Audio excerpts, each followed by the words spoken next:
Hey, so I haven't done a video in a while. It's been kind of a lot to work by yourself, but I've still been taking a lot of notes and I've been working a lot recently just to kind of show off what I've been doing. Um, I did start working with an AI agent, which has been kind of nice and helpful to implement things that might be a little beyond my expertise and do things that honestly a lot quicker, and I know the code well enough I can look it over. So I fed it my code base and looked over things and started making some rapid changes. So here we go. This is our you know, working on our just code name for now. We can switch profiles and everything should save in profiles. We have a journal that keeps statistics and unlocks enemy information.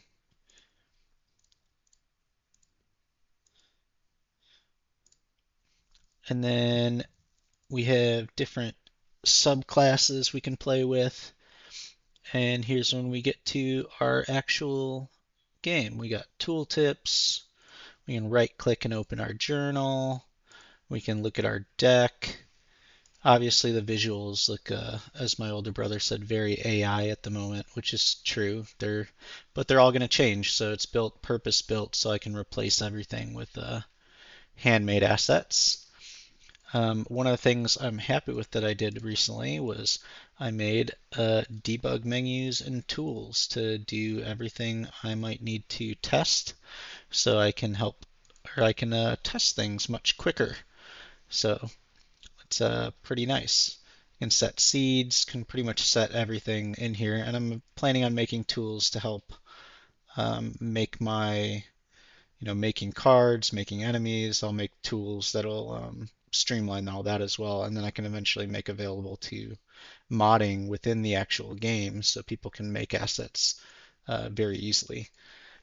So if we go into a, an event, one of the things I think is kind of cool that we implemented, we have health bar previews.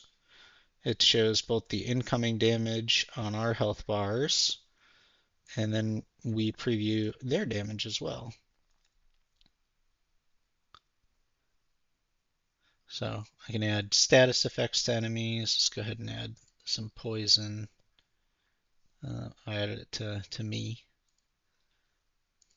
But we can just add some poison to enemies, and you can see that all gets previewed as well and works with our damage previews. But that's kind of the gist of it at the moment. But that's a lot of what there is. So we have the baseline of events is in, so I can start adding new events. One of the things that I'm doing here is let's go ahead and go back to character menu. We'll get out of this combat really quick. Uh, we've got our baseline events, which we will be able to add more. But we have cities and towns, and that's one of my kind of defining features versus kind of what Slay the Spire is. So um, towns will be kind of like a rest site, but they'll also have a choice of you could do a shop, and cities will have more choices, but there'll only be one city in each act. So I'm working on that implementation at the moment. I have the Enchantress working. Next, I'll get the Forge working, and then I'll start adding more shops like an apothecary, etc.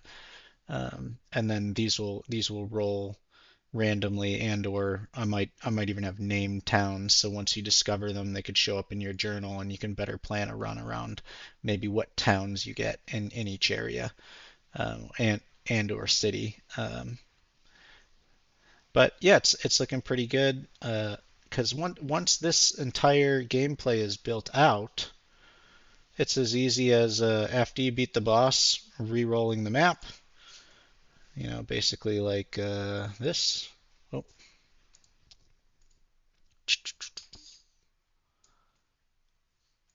you know, re-roll. It's as easy as re-rolling the map when you beat a boss and changing some backgrounds, and then you're in the other acts. So that's how the majority of the game works.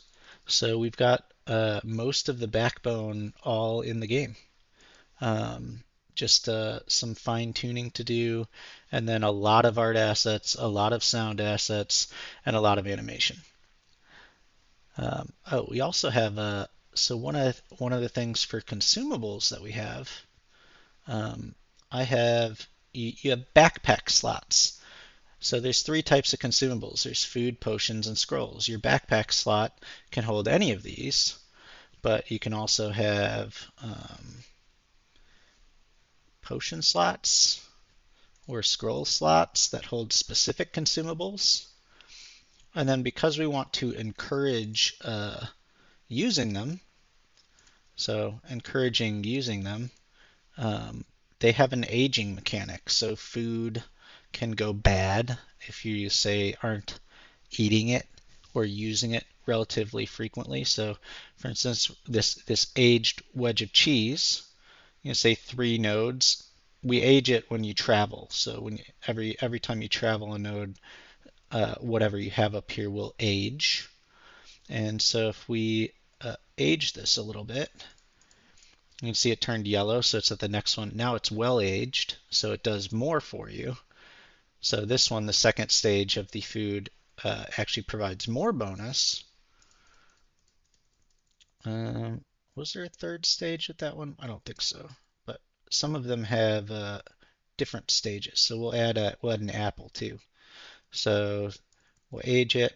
You can see if we age it three to its third stage, now it's rotten. So now it gives you less bonus. So the goal is to provide some more thought about potion saving or use than say like what Slay the Spire does. And we have a similar thing with at least some of the potions I have planned will have similar things where maybe they can ferment and get better or potentially go bad.